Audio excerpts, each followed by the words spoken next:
नमस्कार, आप देख रहे हैं सच बेधड़क और मैं हूं आपके साथ सौरभ शर्मा। राजस्थान विधानसभा का आज का दिन भी हंगामेदार रहा। गहलोत राज के जिले खत्म करने के मुद्दे पर कांग्रेस हमलावर रही और शून्यकाल के दौरान जमकर हंगामा किया गया। दरअसल आपको बता दें कि दरअसल मंत्री जोगाराम पटेल ने जिले खत्म करने पर विधानसभा में सरकार की ओर से जवाब देते हुए पिछली कांग्रेस सरकार पर तंज कसते हुए कहा कि पिछली कांग्रेस सरकार ने बिना मापदंडों के जिले बना दिए। जाते जाते जादूगर ने ऐसा चुनावी खेला खेला कि सब उल्टा पड़ गया। इनके जादूगर को हराकर उधर बैठना पड़ा। उधर कानून मंत्री के जवाब पर नेता प्रतिपक्ष टीकाराम जूली ने पलटवार किया। जूली ने कहा कि हमारे दोनों विधायकों ने तथ्यों के साथ अपनी बात रखी। आप तथ्यों के साथ बताइए जिलों को किस आधार पर और क्यों खत्म किया गया। इतना ही नहीं, कांग्रेस विधायकों ने वेल में आकर हंगामा शुरू कर दिया। हंगामा बढ़ता देख स्पीकर को सदन की कार्रवाई स्थगित करनी पड़ी। अब बड़ा सवाल यह है कि सभा का स्थगन और सवालों पर बवाल से ही बनेगा क्या विकसित राजस्थान। तो आज बात इसी पर। जाते जाते चुनावी दाव खेला, ऐसा दाव उल्टा पड़ गया, इनके जादू पोल जनता के हरा करके उधर बैठा दिया। ज्यादा जिले का गठन पुनर्गठन 8 बार जिलों का मध्य प्रदेश में 1988 में हुआ, जिससे कांग्रेस सरकार की रिपीट हो गई, उसकी नकल की और नकल किंतु कैसे ना करने का कर जरूरत पड़ी। सदस्यों ने अपनी बात रखी जिलों को लेकर। संसदीय मंत्री जी ने भी अपनी बात रखी कि संसदीय मंत्री जी के द्वारा एक भी बात जो माननीय सदस्यों ने रखी उसका जवाब नहीं।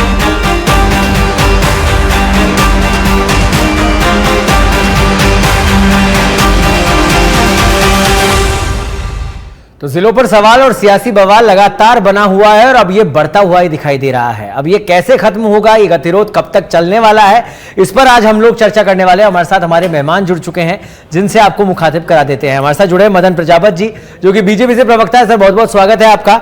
जगरूप सिंह यादव जी जो कि पूर्व जिला कलेक्टर है, वो भी हमारे साथ जुड़ गए हैं, सर बहुत बहुत स्वागत है आपका। और यशवर्धन सिंह जी हमारे साथ जुड़े हैं, कांग्रेस से प्रवक्ता है। यशवर्धन जी बहुत बहुत स्वागत है आपका। सबसे पहले सवाल मदन जी आपसे ही, क्योंकि ये जो बवाल है वो खत्म होता हुआ, ये गतिरोध खत्म होता हुआ दिखाई नहीं दे रहा है। जब सवाल किया जाता है, दो विधायकों को जो विधानसभा अध्यक्ष है उन्होंने व्यवस्था दी कि वो बात रखेंगे अपने जिलों को लेकर, बात रखी जाती है, स्पष्ट जवाब नहीं मिलता है और कांग्रेस हंगामा करती है। ये कब तक चलने वाला है मदन जी? नहीं सौरभ जी, स्पष्ट जवाब कैसे नहीं मिला? बिल्कुल स्पष्ट जवाब मिला है। पूर्ववर्ती सरकार ने अपने फेल्यूर को बचाने के लिए, राजस्थान में महिला अत्याचार को दबाने के लिए, माफिया राज को दबाने के लिए, कानून व्यवस्था की बिगड़ी हुई हालत को दबाने के लिए जिले बना के और दोबारा सत्ता पे काबिज होना चाहते थे, लेकिन राजस्थान की जनता ने मोहर लगा दी, इनको विपक्ष में बिठा दिया। इसका मतलब आपके जिले नहीं है। हमारी सरकार ने निष्पक्षता से निर्णय लेते हुए ललित के पंवार की अध्यक्षता में जो रिपोर्ट दी, जो राज्य के हित में हुआ, जो जनता के हित में हुआ, वो निर्णय लिया है। हमने जनहित के लिए निर्णय लेते हैं। एक जिला बनाने के लिए 1000 करोड़ रुपए चाहिए, मूलभूत सुविधाएं चाहिए, वहां कोर्ट के लिए जगह होगी, कोर्ट बनेगा, अधिकारियों की नियुक्ति होगी, एसपी बनेंगे, पुलिस मुख्यालय बनेंगे। ये कुछ किया नहीं है आपने। आप कानून को विधानसभा में खड़े हुए और आप सोचे कि 6 महीने के अंदर 4 साल कुंभकर्ण ये नींद में सोते हैं और फिर एक दिन उठते हैं और कहते हैं ये भी जिला, फिर किसी ने कहा नहीं ये भी जिला, फिर कहा दूदू ये भी एक विधानसभा का जिला। ये तो इनका बस नहीं चला, समय कम रह गया, वरना ये तो पंचायत स्तर को जिला बना देते। तो राजस्थान की जनता के हित के लिए नहीं था, ये सरकार पे वापस काबिज होने का एक फॉर्मूला माननीय अशोक गहलोत जी ने निकाला था, लेकिन इस फॉर्मूले की हवा जो है वो राजस्थान की जनता ने निकाल दी। अब इनके पास मुद्दा नहीं है। सुनिए सौरभ जी, कांग्रेस के पास मुद्दा नहीं है, मुद्दाहीन विपक्ष और अपने आप इसी कलेशों को दबाने के लिए इस तरीके के लेके आते हैं। ठीक है, वो इनकी राजनीति। लेकिन मदन जी अब सवाल ये किया जा रहा है कि अगर जिलों पर रिव्यू किया गया था तो गंगापुर सिटी और नीम का थाना पर क्यों नहीं किया गया? आरोप सुरेश मोदी ने यह लगाया कि पिक एंड चूज के तहत ये जिले खत्म कर दिए गए। देखिए कांग्रेस की प्रवृत्ति वैसी है, वो कुछ जैसा सोचते हैं और पिक एंड ड्रॉप खुद करते हैं, वैसे उनको ऐसा लगता है सब ऐसा करते हैं, ऐसा नहीं। और मैं आपको एक और चीज बताता हूं, आपके चैनल के माध्यम से बड़ी जिम्मेदारी के साथ कहता हूं कि जिले बनाने की प्रक्रिया ये ऐसा नहीं कि राजस्थान में इसके बाद कभी जिले नहीं बनेंगे, ऐसे भी रिव्यू होंगे जिनकी आवश्यकता होगी, अभी राजस्थान में और भी जरूरत है, लेकिन वो बनाने के लिए पहले मूलभूत सुविधाओं का विकास करेंगे। हम राजस्थान को विकसित बनाएंगे, राजस्थान में 1000 करोड़ रुपए जिलों को देने की स्थिति में रखेंगे, वहां पहले स्तर पे अस्पताल बनाएंगे, फिर और मूलभूत सुविधाएं बनाएंगे, कानून व्यवस्था का सुधार करेंगे उस जिले के, और उसके बाद में उसकी घोषणा करेंगे। ऐसा कभी नहीं हुआ इतिहास के अंदर, और कांग्रेस को तो अनुभव ही नहीं है। हमारे मंत्री ने साफ कहा कि आपने पूरे आजादी से लेकर अब तक सिर्फ एक जिला बनाया, और जिले बना दे। आप कब जिले बनाने थे भाई? ठीक है, यशवर्धन जी, अब गतिरोध कहां है सर? आप सहमत है मदन जी की इस बात से? देखिए, जो जिले बनाने की बात थी उसमें नीम का थाना के जो विधायक हैं सुरेश मोदी जी, उन्होंने बिल्कुल प्रॉपर बात कही कि जब पवार कमेटी को आदेश था कि वो हर जगह जाए, हर जिले में जाए जो नए जिले बने हैं, और वहां से आप आपत्तियां भी लेंगे, उनके सुझाव भी लेंगे, उनसे बात भी करेंगे। पवार कमेटी नीम का थाना गई नहीं, बिना गए और पिक एंड चूज करके नीम का थाना को हटा दिया। तो ये बात तो बिल्कुल वाजिब है ना। और रही बात जो ये बात कर रहे हैं कांग्रेस की, कालीचरण शराफ साहब तो बीजेपी के विधायक हैं, वो खुद अपने मंत्री से कह रहे हैं साहब मैं पूछता कुछ और हूं, जवाब कुछ और देते हो। ये स्थिति, सुमित गुजारा जी विधानसभा अध्यक्ष पर ही प्रश्न उठा रहे हैं कि आप मुझे जवाब देने क्यों नहीं दे रहे, जबकि विधानसभा अध्यक्ष ने कोई व्यवस्था दे दी। टीकाराम जूली जी कह रहे हैं विधानसभा अध्यक्ष ने व्यवस्था दी है, उसी हिसाब से आप बात कीजिए। वो मंत्री जी विधानसभा अध्यक्ष से लड़ रहे हैं, तो इनके खुद के विधायक, इनके खुद के मंत्री, इनके संसदीय कार्य मंत्री सदन में गाली। यशवर्धन जी किस मुद्दे पर बातचीत कर रहे हैं, और आप कालीचरण सराफ ने क्या बोला उस बात पर आ गए आप? मैं आपसे जानना चाह रहा हूं कि अभी जो मदन जी ने जवाब दिया, आप उससे कितना सहमत हैं? अगर कोई जिला गठित किया जाता है तो एक प्रक्रिया होती है, प्रक्रिया पिछली सरकार ने क्यों नहीं अपनाई? विवाद ही नहीं होता सर। आपने जो जिले हटाए हैं, हाँ। उनको क्या, किस प्रक्रिया से हटाए हैं, उसको सार्वजनिक कर दीजिए, सदन के पटल पर रख दीजिए। हाँ। क्या क्या तथ्य, किस कारण से उनको हटाया गया, कम से कम जनता को पता तो लगे। सर जगरूप जी, मैं आपके पास आ रहा हूं। मदन जी इस सवाल का जवाब मैं आपसे लूंगा, लेकिन जगरूप जी से ये जो सवाल बवाल और ये तमाम चीजें सर मची हुई है, समाधान कहीं नहीं दिखाई दे रहा, केवल बहस हो रही है। ये सरकार कहती है कि वो सरकार जो पिछली सरकार थी उसने आनन फानन में जिले बनाए, ये पुरानी सरकार कह रही है कि आनन फानन में जिले खत्म कर दिए गए। माजरा क्या है सर? जरूरत तो थी राजस्थान को जिलों की। सौरभ जी, सर्वप्रथम तो मैं ये रेखांकित करना चाहूंगा कि सक्षम सरकार को राजस्थान भू राजस्व अधिनियम की धारा 15 के तहत जिला, उपखंड और डिवीजन बनाने का अधिकार है। तो आज ये है जहां कल कोई और था, वो भी एक दौर था, ये भी एक दौर है। अब सवाल एक, वो सक्षमता विगत सरकार में थी, उन्होंने उसका एक्सरसाइज करते हुए जिले बनाए, तब भी ये ह्यू एंड क्राई मची थी, बिना विवेक सम्मत बना दिए। कमेटी थी तब रामलुभाया कमेटी, अब ललित पंवार कमेटी बनी। तो इसके मापदंड है कि भी क्षेत्र की निकटता, क्षेत्र की संभावना, जियोपॉलिटिकल उसकी सिचुएशन, जनमत का वांछा, आकांक्षा, ये सारी चीजें होती। तो सक्षम सरकार ने जनमत को जो पहले कैरी करती थी उसने बनाए। अब उसमें आज ये कहे जाए कि भी इसका मापदंड क्या है, तो मापदंड तो कालांतर में, चूंकि ये अनवरत प्रक्रिया है, प्रशासनिक सुविधा देखना, प्रशासनिक क्षमता देखना, ये जो वर्तमान में जो शासन और प्रशासन के केंद्र में उनका कार्य है। तो पूर्व में जो जिले बनाए गए उसमें ये बात भी सही है कि कुछ जिले तो ऐसे बन गए जो मैं समझता हूं कि उतना प्रशासनिक दृष्टि से जो बनने योग्य नहीं थे। जैसे उदाहरण के मदन जी ने कहा कि दूदू, अब दूदू अगर जिला बनता है तो कोटपुतली तो चलो बन गया, बहरोड क्यों नहीं बनना चाहिए, शाजापुर क्यों नहीं बनना चाहिए, शाहपुरा क्यों नहीं बनना चाहिए, पावटा? तो कारण तो किसी के भी गिनाए जा सकते, जितने भी। अगर एनएच पे मैं इसका उपखंड अधिकारी भी रहा हूं दूदू का, और जिला कलेक्टर भी रहा हूं जी, मतलब वो इतना छोटा सा एक इकाई है उसकी प्रशासन की, जहां पे सब डिवीजन ऑफिस भी नहीं था, एसीएम बैठता था, तहसील भी मौजमाबाद में लगती थी, उसको सीधे ही जिला बना दिया। और वैसे भी कोई उसकी ज्योग्राफिकल स्ट्रेटेजिकल पोजीशन कोई ऐसी नहीं थी।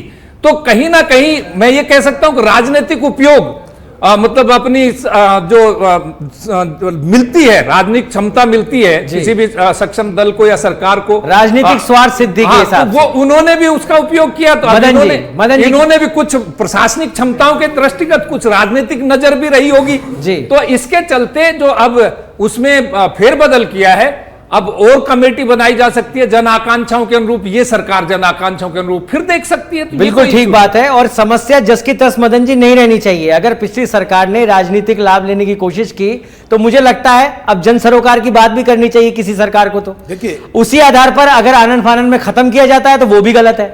देखिए सौरभ जी, ये जो सरकार है भारतीय जनता पार्टी की, माननीय मुख्यमंत्री भजनलाल शर्मा जी के नेतृत्व में जन कल्याणकारी और जनहितैषी सरकार है।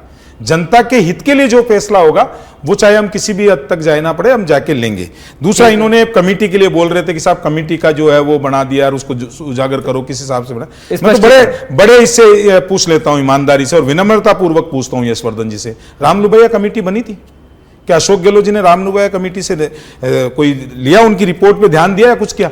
जिस दिन ये जिले बने थे उस दिन कमेटी का अध्यक्ष विदेश के अंदर बैठा था, आप और हम यही डिबेट कर रहे थे, आप ही के चैनल पे था, मेरे को अच्छी तरह पता है। विदेश में बैठा हुआ था, जब उनसे पूछा गया रामलुभैया जी से भाई कैसे जिले बने, तो उन्होंने कहा था कि मुझे तो पता ही नहीं है, मैं तो विदेश में हूं। और खुद जगरूप जी बैठे, पूछ लो, अगर मैं झूठ बोल रहा हूं तो बता दो। जब उस कमेटी के अध्यक्ष को पता नहीं है कि जिले बना दिए गए, जब उसने रिपोर्ट पेश नहीं की जिले बना दिए गए, तो ये कौन सा राजनीतिक लाभ लेने के लिए जिले बनाए थे अशोक गहलोत जी? आपको सारी जनता जानती है। जगरूप जी ने सही कहा कि मापदंड होना चाहिए, जनसंख्या का मापदंड होना चाहिए, भौगोलिक दृष्टि का मापदंड होना चाहिए और वित्तीय व्यवस्था का मापदंड होना चाहिए। ना आपने जनसंख्या देखी, ना आपने भौगोलिक दृष्टि देखी, ना आपने वित्तीय स्वीकृति ली, और ना ही आपने किसी तरीके से जिले बनाने से पहले किसी तरीके से अधिकारियों की वहां पे नियुक्ति की और ना नियुक्ति करके अधिकारियों की संख्या बढ़ाई। आपके पास आईएएस तो थे नहीं उस टाइम पे, आरएएस तो थे नहीं। पूछ लो जगरूप जी से, अगर लगाने के लिए प्रॉपर पूरी व्यवस्था को लगाने के लिए प्रशासनिक अधिकारी तो थे नहीं। और आप कह रहे हो, मैं फिर कहता हूं, माफिया राज को दबाने के लिए, कानून व्यवस्था जो बिगड़ी थी उसको छुपाने के लिए, महिला अत्याचार को छुपाने के लिए, और मंत्री भ्रष्टाचार में लुप्त थे, इन सब के ऊपर अगर पर्दा कोई डाल सकता था तो जिले बना के पर्दा डाल के दोबारा सत्ता में आना चाहते थे। मंत्री के लिए इस बात का जवाब, गंभीर आरोप लगे, गंभीर आरोप लगे, पहले एक बार जवाब एक मंत्री के लिए बोला वो, और इनको सच्चाई नहीं, उसके बाद आते हैं, तो फिर आराम से लीजिएगा जवाब। अभी ये कह रहे थे मंत्री से सवाल क्या पूछते हैं, इनके मंत्री क्या कहते हैं। मैं बड़ा बताता हूं, ये अशोक चांदना है, मंत्री थे, बूंदी में सरकार के खिलाफ धरने पे बैठे थे। और एक मंत्री का धरने पे बैठने का मतलब होता है यशवर्धन जी, मंत्रिमंडल की कम्युनिटिव जिम्मेदारी होती है, यानी कि मंत्री जो है सरकार के खिलाफ धरने पे बैठी थी। एक और इनको अधिकारियों का बड़ा मैं बताता हूं, ये प्रूफ है मेरे पास में। ये अशोक चांदना है जो किस तरीके से आपके टाइम पे जो है वो अधिकारी सरकार चलाते थे। माननीय मुख्यमंत्री जी, मुझे इस जलालत भरे मंत्री पद से मुक्ति दे दीजिए, वैसे भी मेरे सारे विभाग जो है वो कुलदीप राका जी चलाते हैं। ये आपके मंत्रियों की स्थिति थी, मुझे मत बताओ, और बता दूंगा। ठीक है मदन जी, और जवाब नहीं, सवाल बहुत सारे हो जाएंगे तो जवाब नहीं आ पाएंगे। नहीं, मैं तो यशवर्धन जी जवाब दीजिए और इस बात का स्पष्टीकरण भी दीजिए कि रामलुभैया कमेटी के अगर अध्यक्ष बाहर हैं और वो ये कह रहे हैं कि मुझे, मेरी नॉलेज में ही नहीं है कि जिले बनाए गए हैं, तो ये सर, ये तो सर बड़ी भयानक स्थिति हो जाती है देश की, प्रदेश की जनता के लिए। ये बात आई थी सर, अपन साथ ही थे। देखिए एक मिनट, वाजपेयी क्या है कि बहुत अच्छे कहानीकार होते हैं। अब रामलुभैया जी विदेश बैठे थे तो इनके मन में इन्होंने कल्पना कर ली कि वो अपनी रिपोर्ट भी साथ ले गए, उनके स्टेटमेंट है ऑन रिकॉर्ड मीडिया में स्टेटमेंट है। जगरूप जी पूछो, यही बाइट चली है। मैं तो अगर आपके पास रिपोर्ट होगा तो निकाल के बता दूं। ये अभी तो जगरूप जी पूर्व कलेक्टर उस दिन ये भी डिबेट में थे, इसी सच में थे। क्या आप अपनी पार्टी में पॉइंट बना लेना, अभी मेरे को बात तो बोल रहे हैं। हाँ, मैं कह रहा हूं ये लोग ऐसी हास्यास्पद बातें आजादी से पहले भी करते थे। इलाहाबाद में एक पेरिस ड्राई क्लीनर था तो इन्होंने मन में बिठा ली कि कपड़े पेरिस जाते थे। मैं बताता हूँ आजादी से पहले की बात, कहानियां बनाने की आदत है। रामलुभैया जी ने अपनी रिपोर्ट यहाँ दे दी, वो अगर विदेश में भी हो तो मुख्यमंत्री का विशेषाधिकार है उस रिपोर्ट पे अपना काम कर सकते हो। रामलुभैया जी जरूरी है वहीं पे हो, रामलुभैया जी के सूटकेस में दिखा वो, ये भी जरूरी नहीं है कि ललित पवार कमेटी नीम का थाना जाए, बात इस पे आई है। इस तरह की बातें मनोहर कहानियों में अच्छी लगती है। ये मनोहर कहानियां इस डिबेट में मत बताइए कीजिए जी। कोई भी अधिकारी है वो अपनी रिपोर्ट सबमिट करके कहीं भी जा सकता है। ये कैसी अजीबोगरीब बात है यशवर्धन जी? ललित पवार कमेटी भी जाए, जरूरी नहीं है, ये बात कह रहे जगरूप सिंह जी। आप नहीं कहिए यशवर्धन जी, आपकी बात पर जगरूप सिंह जी की बात भी सुन लीजिए। सर आप बोलेंगे तो आपको मेरी आवाज नहीं आ पाएगी। सवाल सुन लीजिए, जगरूप जी कह रहे हैं कि अगर ललित पवार कमेटी नहीं गई तो वो भी जरूरी नहीं था। मैं ये बात सही है कि कमेटी का अध्यक्ष का 24 घंटे रिपोर्ट पेश हो, उस रोज शहर में रहना जरूरी नहीं है, पर यह बात भी जरूरी है कमेटी का जितने भी जिले बनाए गए वहां जाके लोकल हर आदमी से इंटरव्यू करने कमेटी गठित की जाती है, नोटिफाई की जाती है, कमेटी के पास लोग आते हैं, अपने सुझाव देते हैं, अपनी आपत्तियां दर्ज कराते हैं। ये एक प्रक्रिया है। और ये बात सही है कि आपने ही कहा, कांग्रेस के प्रवक्ता ने कहा कि ये ललित पवार कमेटी तो नीमका थाना गई नहीं, तो कमेटी का वहां जाना जरूरी नहीं है। नीमका थाना के जो जनता है, जनमत है, जनप्रतिनिधि है, उनको आपत्तियां दर्ज करानी चाहिए थी, बताना चाहिए कि भाई क्यों तो इसको रखा जाना चाहिए, क्यों हटाया जाना चाहिए। ये एक प्रक्रिया है। फिर उसके बाद मदन जी आ रहा हूं, मैं आपके पास आ रहा हूं। यशवर्धन जी बोलिए। नीम का थाना के अलावा तो सारे जितने भी जिले हटाए गए सब जगह ललित पवार कमेटी गई ना, वहां से रिपोर्ट ली, तो नीम का थाना वालों को भी लगा कि वो अधिकारी हमारे यहाँ भी आएंगे तब हमारी बात कहेंगे हम।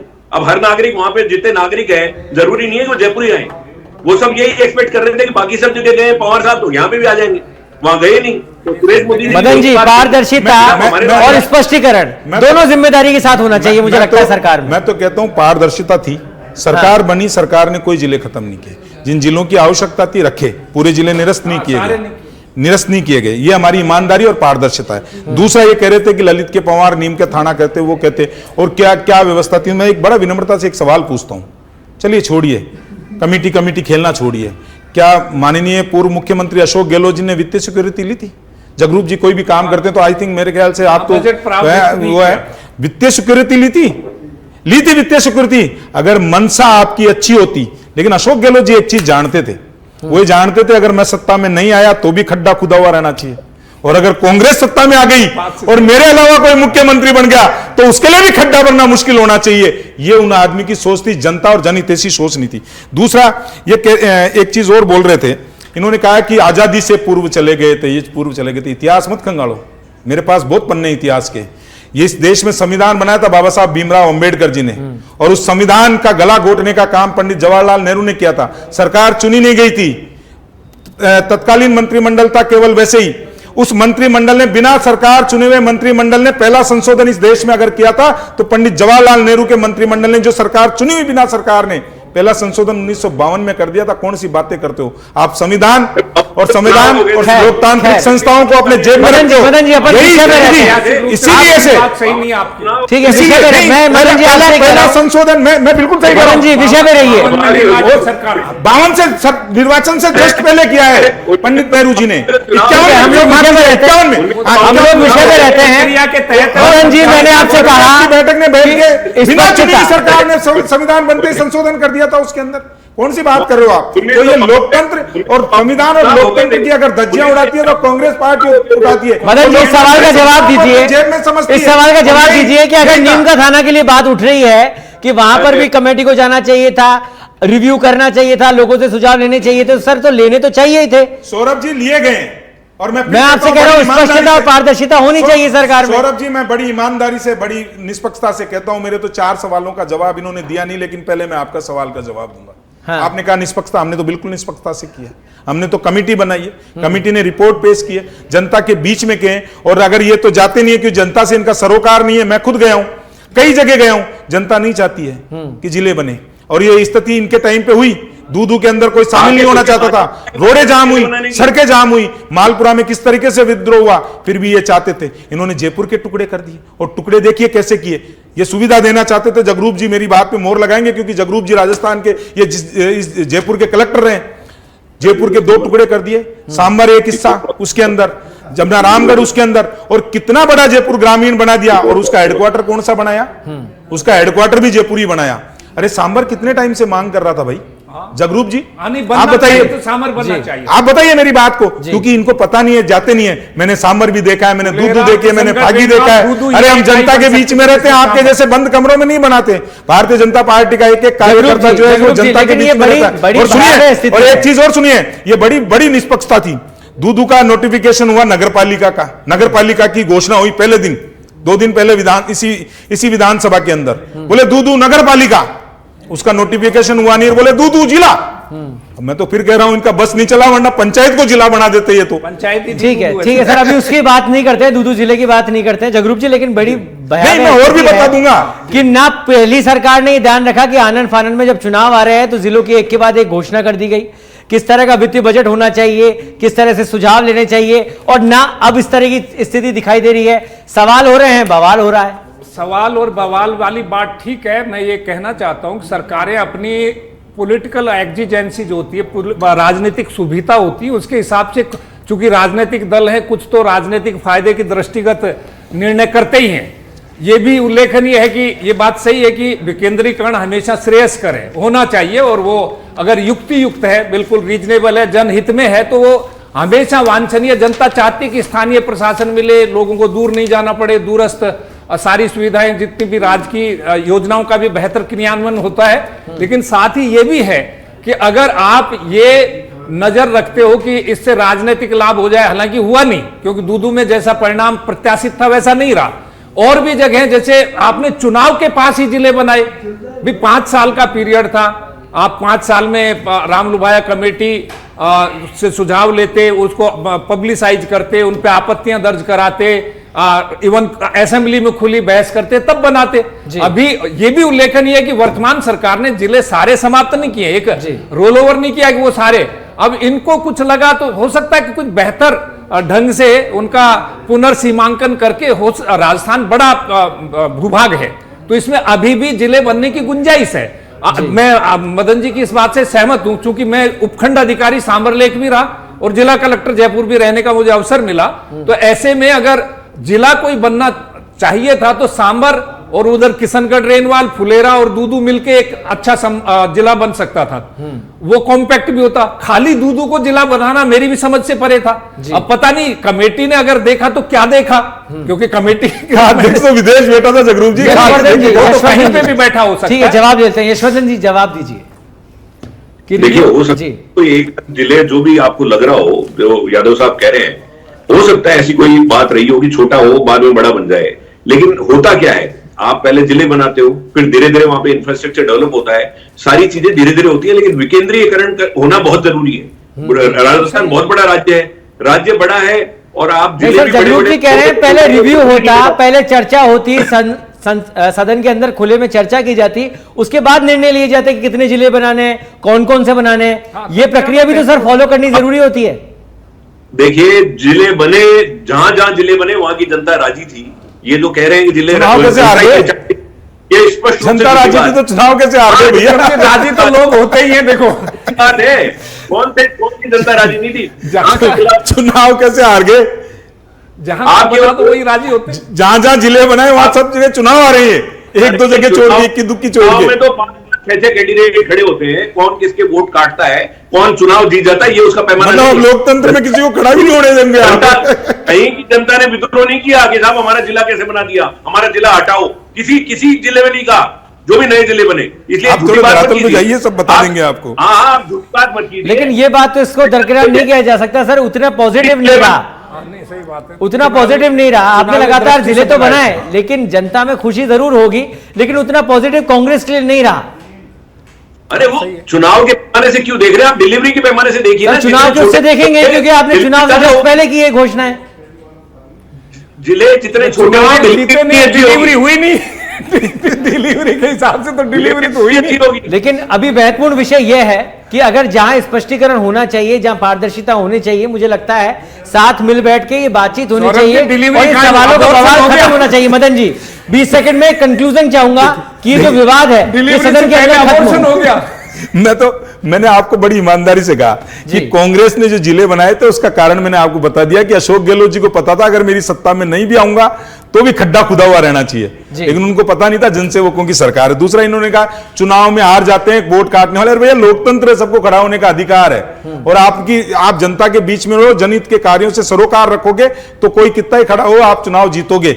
लेकिन आपकी इच्छा ही नहीं है, आप राजनीति करना चाहते हैं, तुष्टिकरण करना चाहते हैं, परिवारवाद करना चाहते हैं, आप जनता से सरोकार नहीं है, इसलिए आपको बिठा देती है जनता दिखा के। तीसरी चीज मैं आज भी कहता हूं, इनकी दो लोगों की लड़ाई, पहले सरकार थे जब भी दो लोगों की लड़ाई थी, सचिन पायलट जी अशोक गहलोत जी लड़ रहे थे कुर्सी मुझे दे दो, अब नेता विपक्ष के लिए लड़ाई है। टीकाराम जी जूली जी कहते हैं मैं बेटर नेता हूं, और गोविंद सिंह डोटासरा जी कहते हैं मैं बेटर नेता हूं। अब ये तो इनके जाने, और कांग्रेस में तो आजकल चल रहा है, कांग्रेस में तो कार्यकर्ता ये कह रहे हैं, लेकिन सुन लो कांग्रेस के कार्यकर्ता क्या कह रहे हैं, कांग्रेस के कार्यकर्ता ये कह रहे हैं कि डोटासरा हटाओ और कांग्रेस बचाओ, क्योंकि उनकी नेतृत्व में सारे चुनाव आओगे, उपचुनाव में जमानतें जब तो सर उनकी पार्टी का अपना अंदरूनी मामला है, लेकिन अगर सदन के अंदर चर्चा हो रही है और मुख्य विषय है राजस्थान के विकास की बात हो रही है, जिलों के निर्माण की बात हो रही है, तो पारदर्शिता दोनों तरफ होनी चाहिए, आपसी सहमति होनी चाहिए और बात केवल और केवल राजस्थान के विकास की होनी चाहिए, जन सरोकार की होनी चाहिए, राजनीति की नहीं होनी चाहिए। आप सभी का बहुत बहुत धन्यवाद इस चर्चा का पात्र बनने के लिए। तो जन सरोकार की बात होगी, जनता सब देखती है, चाहे पिछली सरकार हो कि आनन फानन में जिले बनाए गए या नहीं बनाए गए, या इस समय जिले आनन फानन में खत्म किए जा रहे हैं नहीं किए जा रहे हैं, जनता सब समझ रही है। जनप्रतिनिधियों को भी समझने की जरूरत है कि जब राजस्थान की जनता ने उनको जिताकर सदन में भेजा है तो पूरी पारदर्शिता के साथ, ईमानदारी के साथ काम किया जाए, सवालों में बवालों से बचा जाए। फिलहाल के लिए इस चर्चा में इतना ही। देश और दुनिया की तमाम खबरों के लिए आप देखते रहिए सच बेधड़क। नमस्कार। जाते जाते